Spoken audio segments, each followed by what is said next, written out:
but it's not enough to set people genuinely up for life and work and to navigate complex workflows, to navigate complex social media. You need a far more rounded education. What's been crowded out in this sort of exam factory model is any of those skills that really set people up for life. Final thought, and this is asking for your political intelligence. What do you think? We've heard a lot about the scrapping of VAT privileges for some private schools, but what do you think the Bridget Phillipson agenda is? How is education going to change in this part? You've got a sense of what they care about. What do they want to do differently? Well, I think we've just touched on it. The biggest reform, look, there's lots of stuff which they're addressing immediately about recruitment crisis and things like that, which are sort of urgent. But the most profound change will be this curriculum and assessment review, because we need a system that is properly fit for purpose, and that will be a radical review. It also has the benefit of not being hugely expensive. It's a reform that actually will have a big impact without vast amounts of money. Pete Hyman, thank you for coming in. Thank you. It is just after 9:15. Electric vehicles, or EVs, are at the front line of a trade war that has been brewing for months. The EU and the US planning to impose tariffs on Chinese vehicles, which they say that their car makers are being undercut by. Our business editor Simon Jack joins us after speaking to the chief executive of Uber. Sounds like he's a bit more positive about Chinese-made EVs, Simon. He is, because basically the sale of EVs, as you say, has stalled in many countries. Has gone into reverse as the incentives, the carrots to buy them have been removed for individual motorists, while the stick, a ban on sales of combustion engines, was put 5 years into the future to 2035 by the last governments. And meanwhile, as you said, the US and EU are moving to impose very heavy tariffs on cheap EVs from China, which to undercut their domestic industries. So Dara Khosrowshahi said that if we want to kickstart EV adoption, Chinese imports are good, tariffs are bad, we should bring back the 2030 ban. Moving the mandate to electrify vehicles in the UK to 2030, for example, do you think that would be a good move? But moving to 2030, a lot of manufacturers say, listen, we would do that if the consumer demand was there, but it's stalled. The number of EVs being sold as a percentage of new vehicle sales has either stayed still or is actually, in fact, going down. What can be done to boost that, to shift it? I think in the end it's about affordability and incentives, and it's about the charging infrastructure as well. The fact is that to some extent historically EVs have been a product for people who can afford to invest in the environment because they care about the environment. I think cheap Chinese vehicles are a good thing for the environment. And I will tell you that China is transitioning from not just being cheap, but also being high quality as well.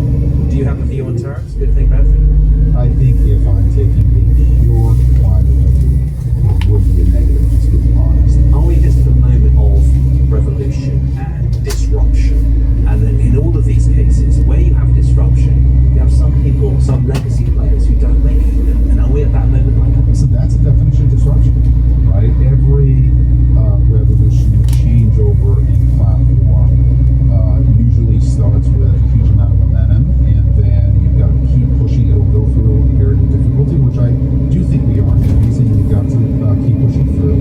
And the fact is that change can affect some players negatively, but this is a change in the name of climate and emissions, and I believe we have to be pushing forward. What do you say to the consumer, the Uber consumer?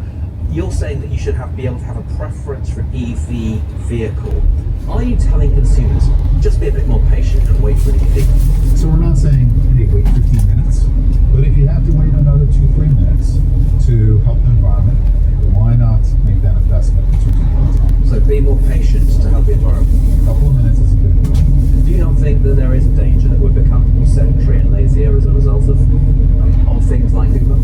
I think that technology generally, screens, etc., do come at a societal cost, right? And you and I are sitting here having, listen, Uber is part of it, although Uber, within the scope of the time that people spend on Uber is actually pretty low.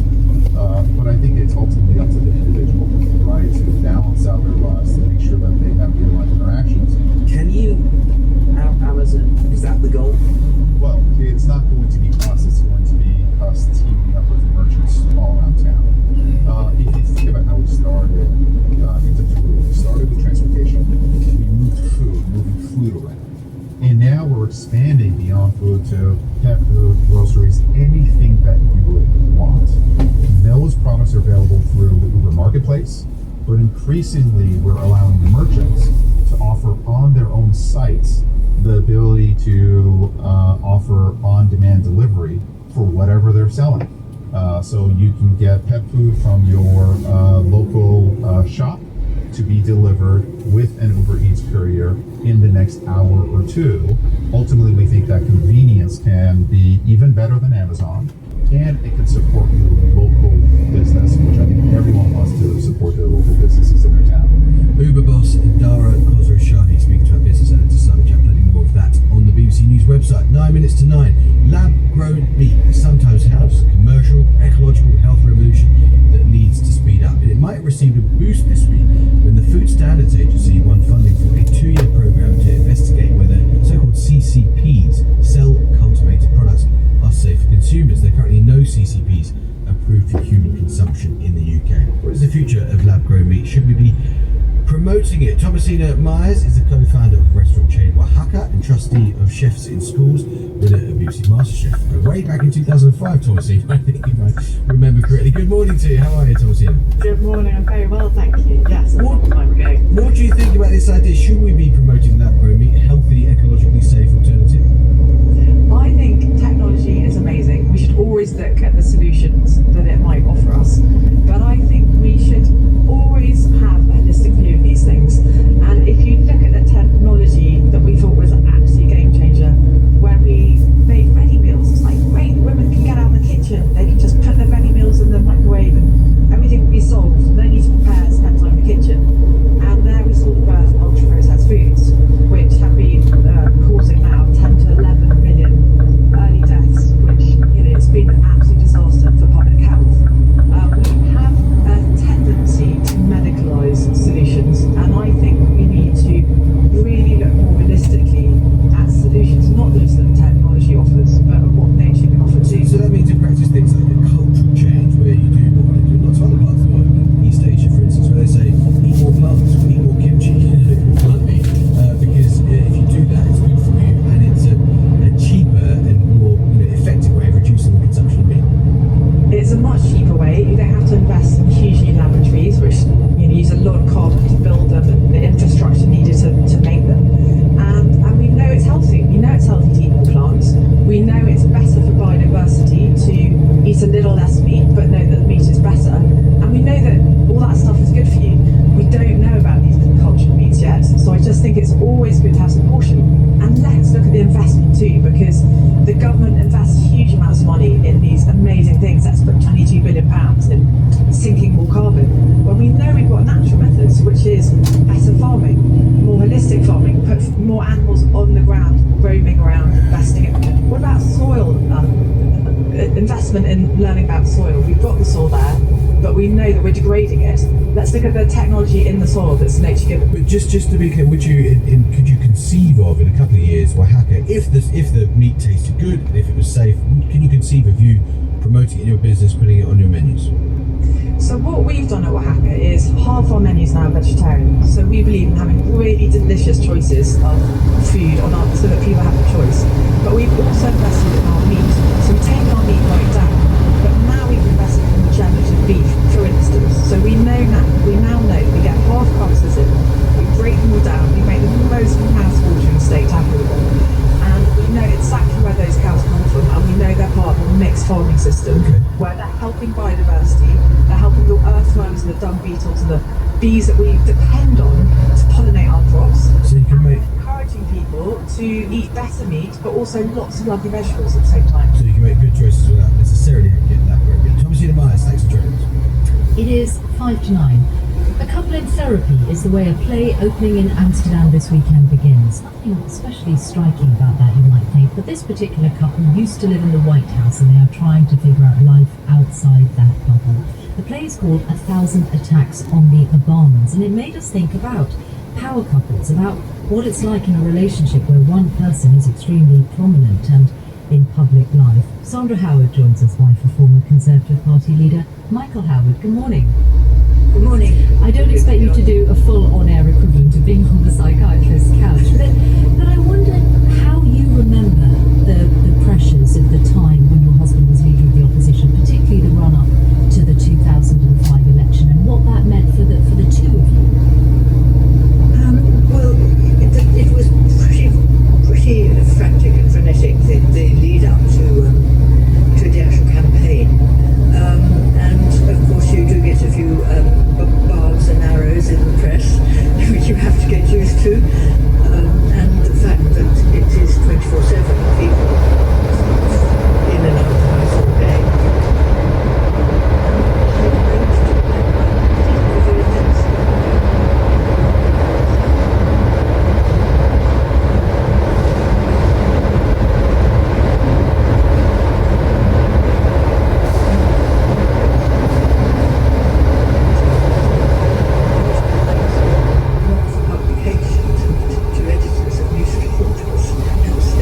Minister, not so much the practical side, just what it does to perhaps a power dynamic within a relationship.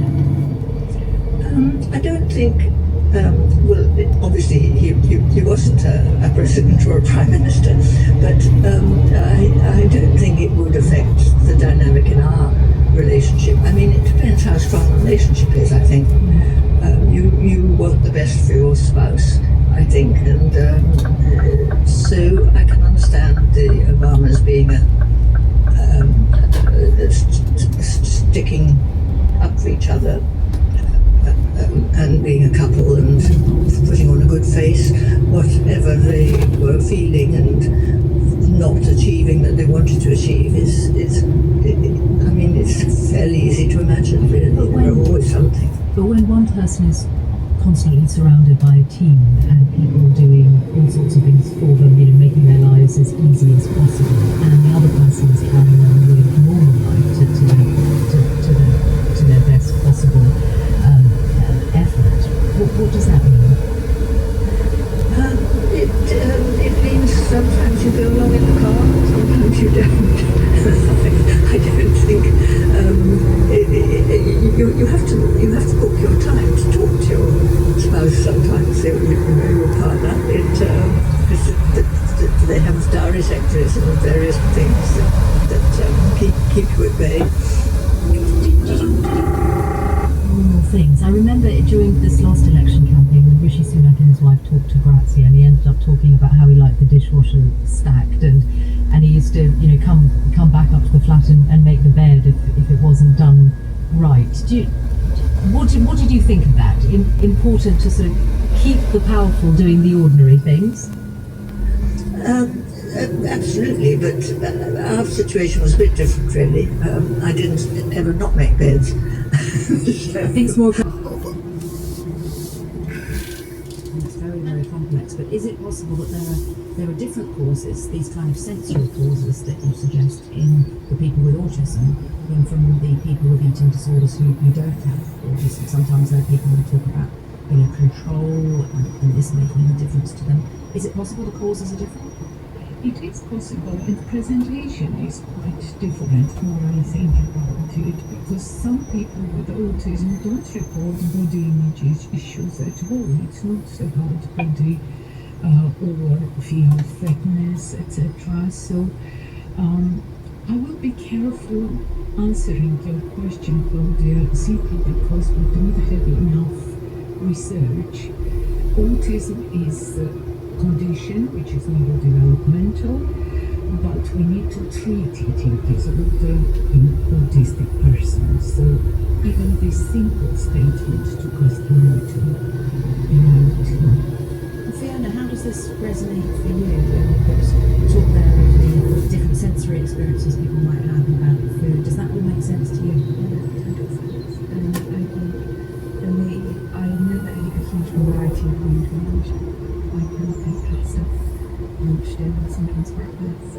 I never used to eat desserts, and it wasn't about not wanting dessert. It was if you had a brownie, that's fine, but if it came with ice cream or custard, I couldn't do it because they were touching. And when I was in hospital, that was a big issue because foods were served to you and you were expected to eat them. If you weren't eating them, you were escalated to discipline. In one of the hospitals I was in, it was a really small canteen area that had an oven at the cat with food on, and it was very touch on those food tables, and then there was always talking on tables, and it was absolutely sensory food. And then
the 8th of January 2025. Now, Daryl, we've talked many times before on All in Mind about teenagers, but a new book prompted me to think about what it's like looking back on those years.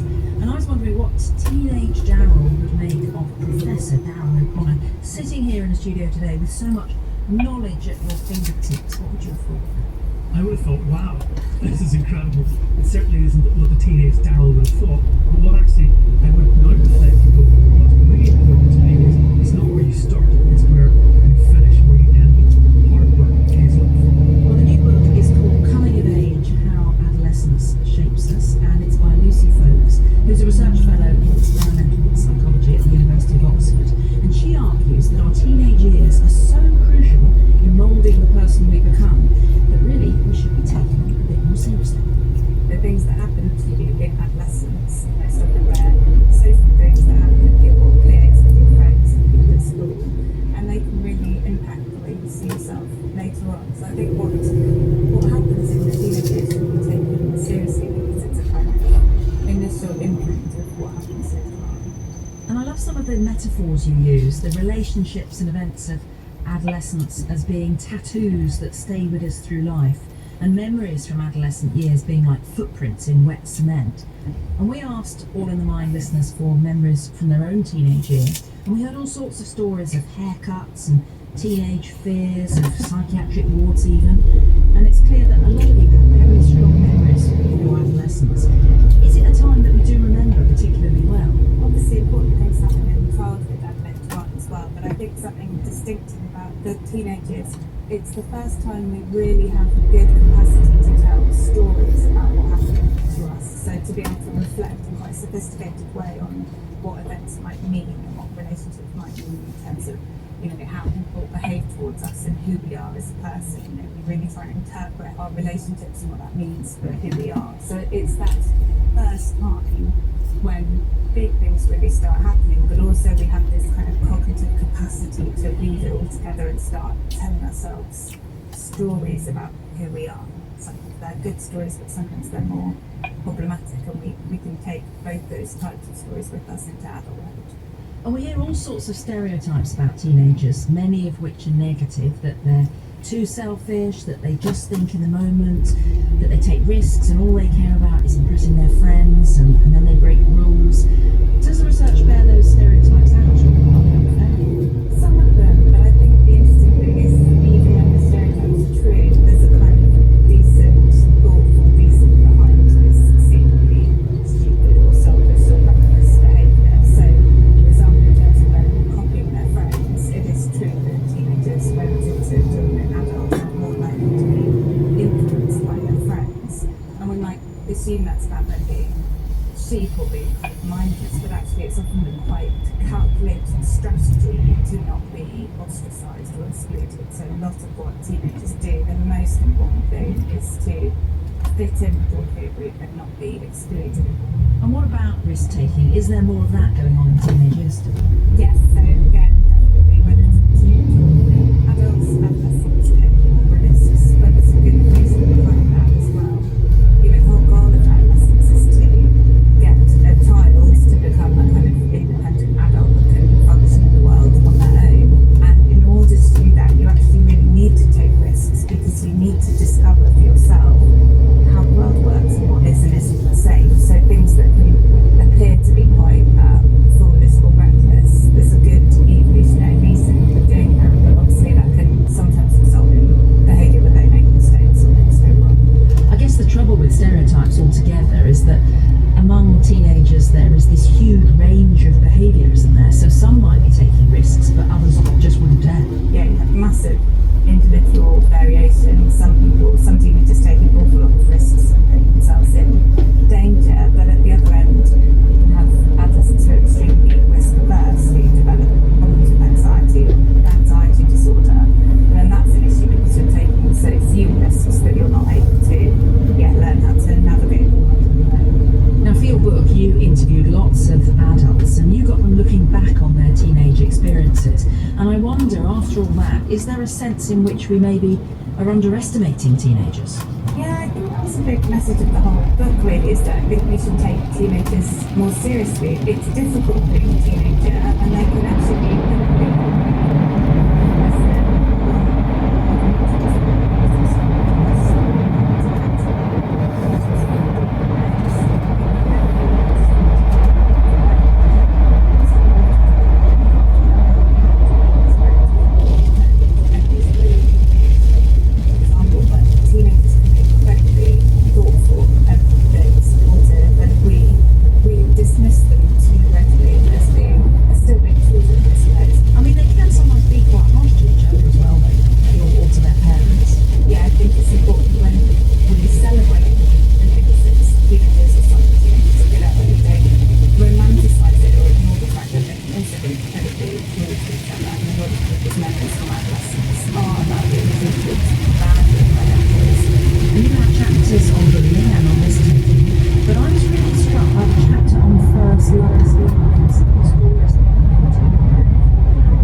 emotionally intense romantic relationships that people have in their lives. This idea that it's puppy love and somehow less real than love as an adult isn't supported by the research and isn't supported by personal stories that we talk to. Obviously, some are fleeting and not to be taken too seriously, but some people have extremely profound relationships, both good and bad, in their teenagers that they remember forever, 30, 40, 50 years later. Can just understanding our teenage years help us to somehow understand our own pasts better? I think so. What happens in your teenage years matters, but also actually it's the story you tell yourself about what matters. So within events that can't change, there's lots of room for interpretation. And actually, if you understand why teenagers behave the way they do, including yourself, but also your peers, you might be able to tell yourself a story that's easier to make peace with. Lucy Folks, author of Coming of Age. Darryl, what do you make of all this? I think it's fascinating, but it's also entirely consistent with this notion of self-defining memories. And self-defining memories with this idea during adolescence and their teenage years, they're a critical time for the formation of the self. And certain things you might remember and you engage in, they then help us basically have a life story, as Lucy talks about. But to have a positive life story is also really important to have a positive future psychological well-being trajectory. And does it make a difference if you've got those positive memories to be able to look back on? Yeah, it does make a difference, but also, of course, it can also have a negative effect where you can also reflect on negative events in your life. But interestingly, there is work in the self-defining memories literature area which suggests that by considering the negative self-defining memories might help us cope better and it'll lead to positive self-growth. Well, you have a new piece of research for us that's all about bringing positive memories to mind. And at the start of the programme, I asked people listening to think of a very positive memory that made you happy, and I wonder whether you can think of it right now. If so, try playing it back to yourself like a movie and really feeling those positive feelings. And Darryl, this is the kind of thing that people did in the study from Cambridge University, isn't it? Yeah, that's exactly right. So this was a really lovely study where they got individuals, particularly individuals who recently had depression or a history of depression, and they trained them to really strengthen and enhance their ability to reflect on and remember positive memories. And the whole idea was they trained them for a week, where they prompted them twice a day on their smartphone.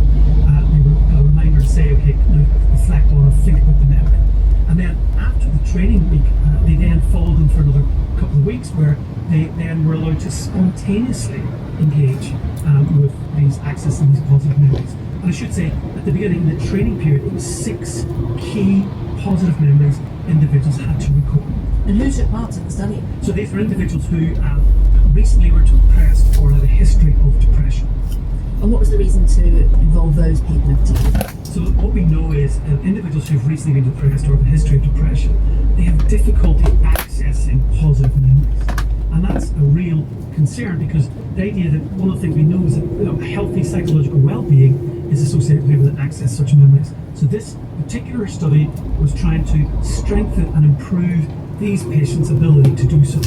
I think it's such an interesting finding that you can find it so hard to even think of the positive memories if you're feeling depressed. And I can remember us talking about this on All in the Mind back in 2013. What did they find in the end of this latest study?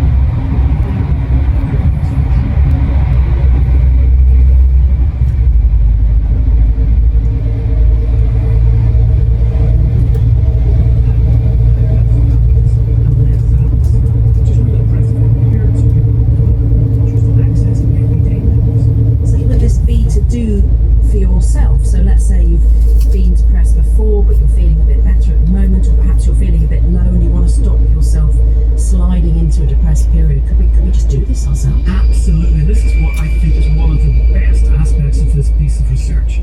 Any one of us can use it. This is a tool that we can all access. It costs us nothing.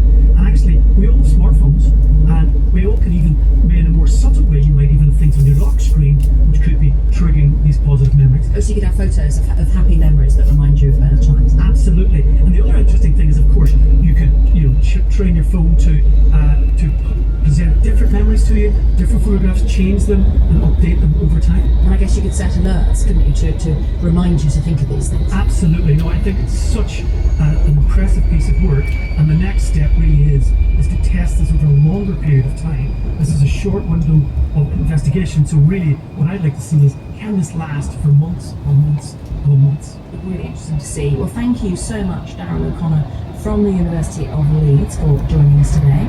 That is it for this series of All in the Mind. We are back on the air at Christmas time with 2 special programmes, but if you're missing us before then, you'll find a back catalogue of hundreds of our programmes on BBC Sounds. But for now, I'll leave you to muse on your happy memories. All in the Mind was presented by Claudia Hammond, and the programme was produced by Lorna Stewart. It's a BBC Audio Wales production for Radio 4, where after the news, the best-selling author Sophie Kinsella will be one of the guests on Woman's Hour. We'll join Nuala McGovern in a couple of minutes.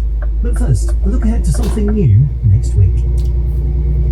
Come with me on an enchanted journey, exploring the power and politics of children's fiction. I'm Catherine Rundle, a fellow at Oxford University and a children's writer.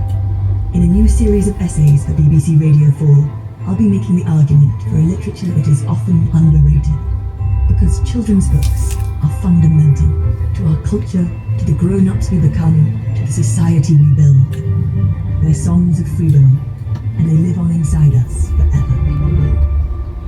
The Lion, the Witch and the Wonder by Catherine Rundle on Radio 4 and BBC Sounds.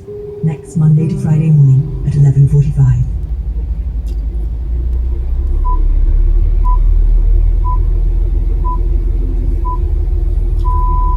BBC News at 10 o'clock.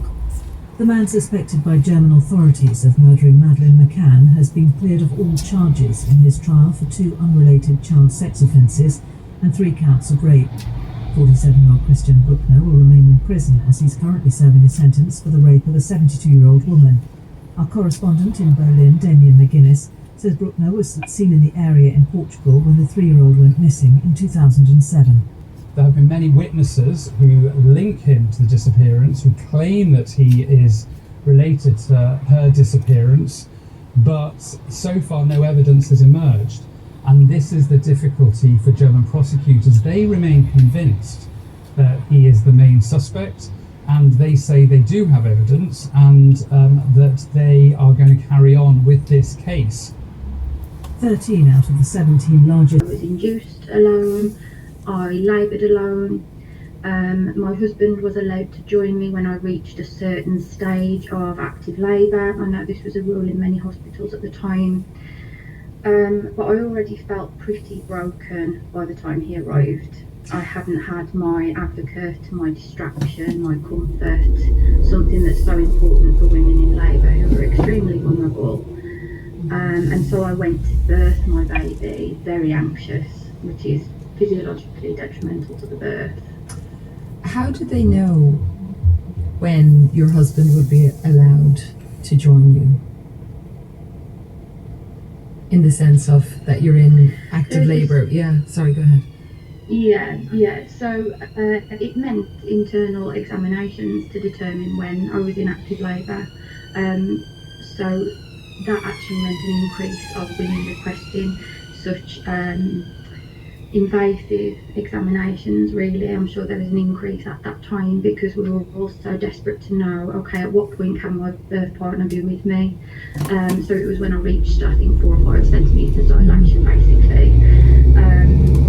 And so so after my little girl was born, she and I had to stay in hospital for a further 5 days. She was premature, and in that time I couldn't have a single visitor, not even my husband, not even for a minute. And I was in shock. I was extremely sleep deprived. I was a first-time mum with no clue what I was doing. I'd just had a traumatic birth, and my husband was rushed out of the hospital, and I didn't see him again until the following week. And I really could have done with the support, both physically and emotionally. What do you think has been the after effect? I mentioned to our listeners briefly at the top that you have suffered from PTSD following that experience, and I'm just wondering, as you look at it now, how do you understand its impact? In those few days in the hospital, I watched myself deteriorate daily, and I came out of the hospital a different person. It took something from me in those few days. I felt like I didn't matter. And so when I brought my baby home, what should have been a magical time was actually very sad. And I was plunged into motherhood on the back foot, really, because of that. So I was already at a low, and I struggled to climb back up from that. So yes, I was eventually diagnosed with postnatal depression and PTSD. To this day, I still resonate with the label of lockdown mum because it stays with me. I'm now 35 weeks pregnant with my second child, so I'm experiencing a very different pregnancy to my last, but it took me 4 years to contemplate the conversation of having another child, and I know many women still cannot have that conversation and may not ever. Congratulations on your pregnancy, and I'm sorry you had to go through all that you went through. Just as you were speaking there, Daisy, I did notice other women getting in touch, and I'll come back to you because I know you've gathered some of the stories of women as well. Okay, here's Luke. Hello, I was working as a doctor in maternity during COVID. It was very distressing to have to tell parents that they had to say goodbye to their partner only 1 hour after their C-section. These poor women couldn't get out of bed to cuddle, change or care for their babies because of the pain after the operation, and they had no husband to support them in this difficult time. Here's another. I had my baby in July 2020. It was extremely traumatic. I went into labour at 36 weeks. I was in the partner room. I could not have my partner with me. It felt like I was in a prison cell. My partner was allowed in 10 minutes before my son was born. I was sleep deprived and my mental health was really suffering. When we left, the midwives told us to take our son home and lock the door and not let anyone in. It was extremely isolating, and the effects of that experience have been long-lasting. So Jenny, I'm beginning to hear a theme going through some of the stories that are coming in. Did they get into that with the inquiry at all about the afterbirth in the sense of the support for the women? Yeah, we did touch on that a bit. Obviously, speaking about early pregnancy, speaking about antenatal when women gave birth was one area. In terms of the postnatal care, health visiting services were stopped in March 2020 completely. There was nothing there, and they were reinstated a few months later. But anybody who works in that area can say that was a huge mistake. That shouldn't have happened. So of the 30 organisations there, all of us took a huge increase in the contacts from families who, throughout this process, the big word that was coming out was they felt isolated, scared and isolated, and they really wanted somebody to listen to them. And I suppose isolation was the big thing. Pregnant women were often considered clinically vulnerable in those early months. I mean, does that come into it at all, Daisy? I understand you went through something very traumatic, but in the sense of that people were trying with some of these measures to keep you healthy so that you wouldn't get COVID, so that your baby and you would be healthy? Yeah, I think most people, including myself, respected and understood the need for the restrictions and should just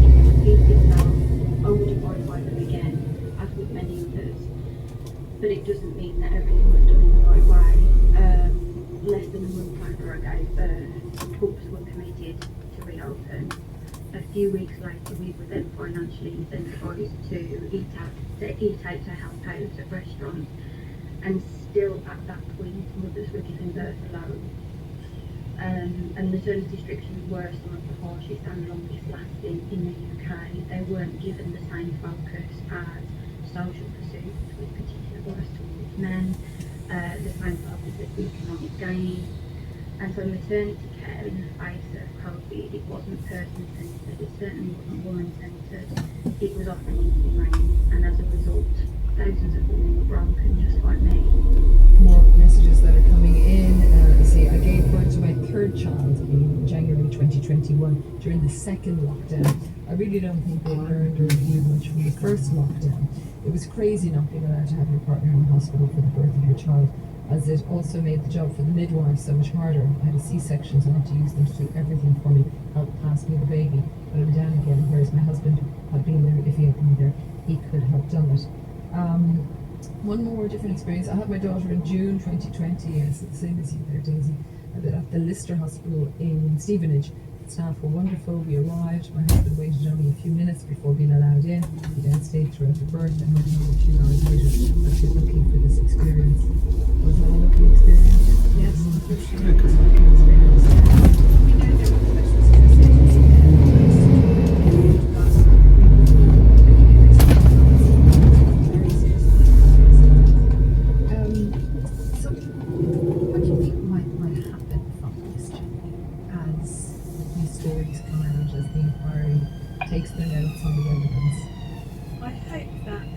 Take into account the conclusions that we gave and that Jill Walton from the RCM gave, which was that we don't believe that maternity and neonatal services were prioritised. It was that there wasn't an understanding that these are essential services. We're not going to end up with waiting lists if you don't invest in these services. You end up with situations where the care is not optimal. Did we get into, because Daisy mentioned there, the Eat Out to Help Out and the other things that were ongoing or opening up. Why was there a two-track divergence? I think that's one thing that we actually questioned and said, well, where was the communications? Where was the the combined thinking of everything that was going on? And that was particularly different. If you were a parent who had your baby in a neonatal unit, you were allowed in for 1 hour a day, but then you could go out for dinner and you were encouraged to do so. That's so incredibly difficult, and they've heard evidence from people where that carried on into 2021. So that wasn't just the first few months. That kind of lack of thought of this area carried on for quite a long time. From a different perspective, the grandmother. Both my daughters had their first babies just before we went into lockdown. I had the joy and privilege to hold each of them before being torn away from my daughters when they needed their mother most and left them to cope without any other feeling support. I couldn't help them with the most unreal moments, and having held those boys, I couldn't hold them again for months. I carried such parental guilt, and I wasn't there to support them on those hypocrites' party. I will never recover those early months, and my daughters both suffered postnatal depression. Back to you, Daisy, because you decided to gather the stories of women who have gone through maybe something similar to you, but definitely during those months of restrictions. What do you take away from that, and what do you want people to know? Well, I share a lot about motherhood online, I write a lot about motherhood, and when I spoke about the impact lockdown had on me, I'd get hundreds and hundreds of messages, and I got to a point where I kind of thought, hold on a minute, there's a lot of people with a lot of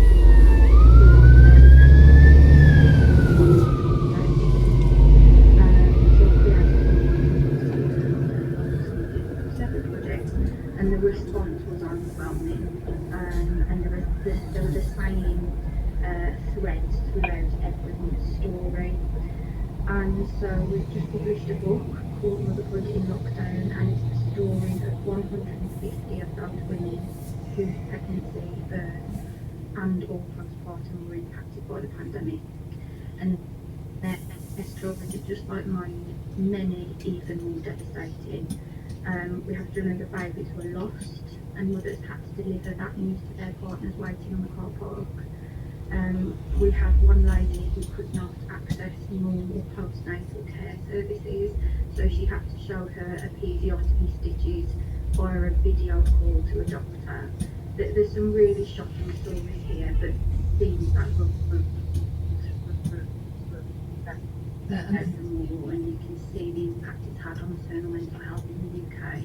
I want to thank you, Daisy Lane, also Julie Ward and Jim Reid, our correspondent for you. Thanks for all the messages that are coming in as well, and no doubt we'll talk about this again.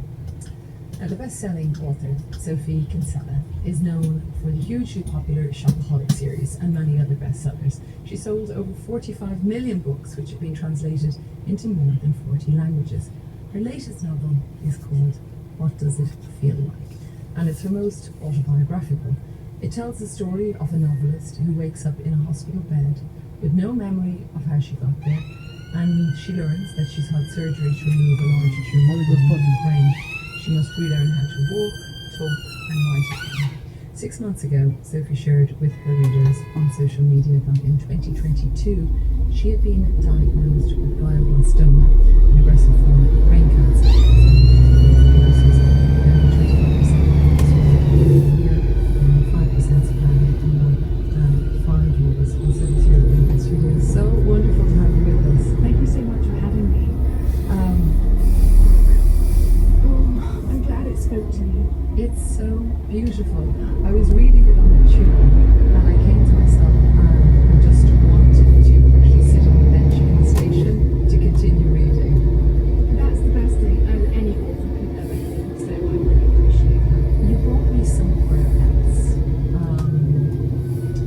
Somewhere that you have been, and I'm sure loved ones of people that have gone or going through a serious illness will also have been. But I'd like to know a little bit first about why you decided to go public about your illness and your diagnosis. That was in April this year. Mm-hmm. Was it a difficult decision? It was. It took me a lot of strength to go public, and I think anyone who's had any kind of news to deliver will understand that it's a difficult thing to do because of the reaction you get. And my husband and I had got used to telling just one person at a time, and that was hard enough.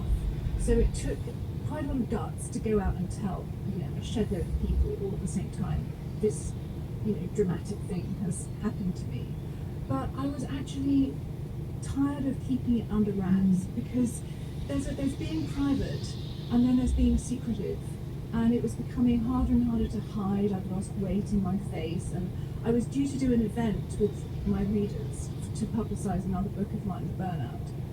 And I realised that I couldn't go up there and do an event without being honest. I've always had a really kind of close connection with my readers, and this is part of who I am now.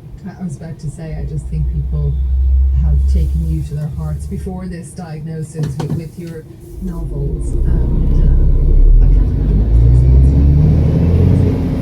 So much love about it, so much support, so many messages, some just wishing me well, but others sharing their own stories, which was very moving. Good stories, and they have to say that some not so good stories, but it's all part of the reality of this situation, and I just felt blown away. So in the book, our protagonist is Eve. She writes about shopping at times, and no spoilers, but as whatever, an epiphany at times. So it is fiction, but it is also autobiographical, and I just wondered when I was reading it, why is it fiction, number one, and how do you walk the line, number two? Oh, I love that. Well, yes, the clues are there. Novelist, she also has 5 children. Yes, I noticed, and a very nice husband. A lot of coincidences there. I fictionalized it because I write fiction, is the simple answer. I knew I had to write about this experience. Even as I was going through it, it was the most surreal and powerful and extraordinary experience that had ever happened to me in my life. And I've always processed my life through it. I've struggled too much with love or babies. It's all gone into my books somewhere or other. And I knew I wanted to write about it. And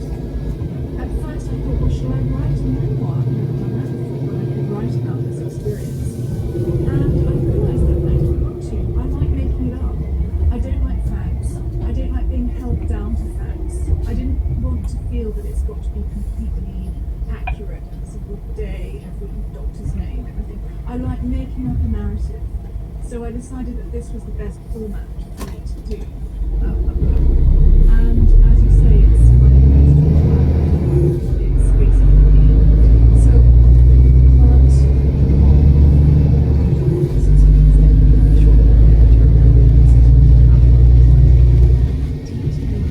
it's excruciatingly perfect, and I'm wondering how, as a writer, did you do that? Do you remember those aspects of waking up in hospital, for example, or what you were told or had to be retold at times? Do you know?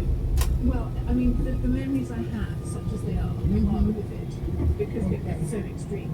But also, even when I was in hospital, I knew that I wanted to make notes about it.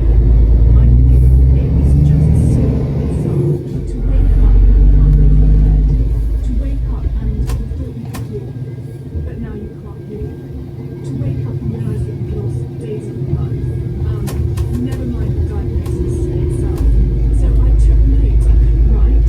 My writing ability, I could walk pen probably, but I could talk, and I could turn the dictate function on my phone, and I could talk into my phone, and that's what I did.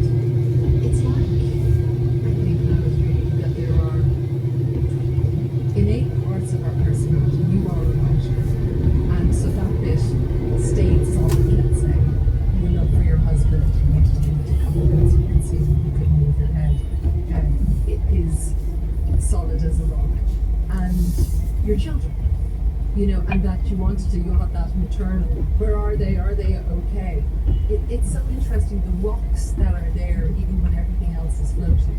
It is interesting because so much of me seemed to drift away. But you're right, they're the things that matter. And I think that having now been through the diagnosis and the kind of the horror of learning what was happening to me, I have really realised what is important to me, what is solid, and what doesn't matter anymore. How are you today? You look well to me, and oh, thank you very much. I feel good. I feel well. I mean, that's what's so bizarre about this illness is that you can go about the world.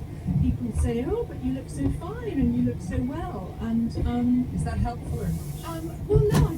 I'd like to feel I look well. And to be honest, the doctor always says, "How are you feeling?" So I always think, well, if I feel well and look well, that's got to be a good sign. That's something to hang on to.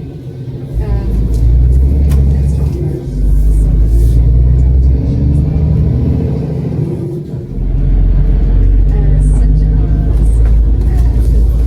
She doesn't want to travel abroad. Instead, she's more interested in normal crust, which I love, like good marmalade instead of the cheaper variety in the supermarket.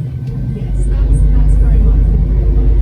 So, I mean, the narrative is you're diagnosed with a terrible disease, and you put on your life robe and you climb Everest, or you go and meet that movie star that you've always wanted to meet, or you, whatever it is you do, you know, you go on holiday to the Galapagos Islands. There's this sort of narrative that you're going to do extraordinary, outlandish things to celebrate life, to create memories, and anyway, I'm afraid that narrative didn't speak to me. I just kept thinking, well, do I want to do this? Not really. Do I want to swim with the dolphins? Not really. And I realised that what I'm valuing more and more is just normal life. And the normal plus comes about when you just add a little treat. You just give yourself a little treat and it turns a normal experience into just a slightly more fun experience. And I should probably say as well that it's real as good work because you're kind of going through this dreamlike, nightmarish at times situation, but then the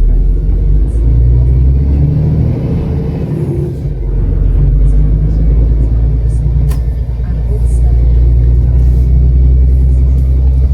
games about children that Eve uses to introduce normality, but also talk about what may or may not happen. Yes, that again, I have to say is the first time. So we had to tell our children, we had to choose a good time when we had a lot of days to read, process things. I should say there's a training.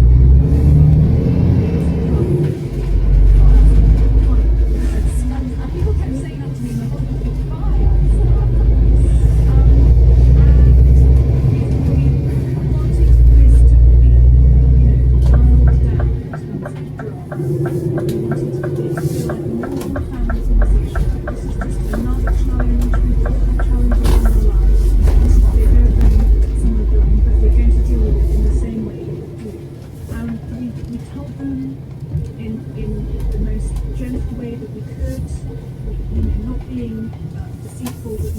it dramatised it, and then we played Scrabble, and it was the best thing to do because everyone could kind of talk about the Scrabble, talk about the news, and blend it all together, and it was the best way for us families Banding together, like talking about being told this terrible truth like this.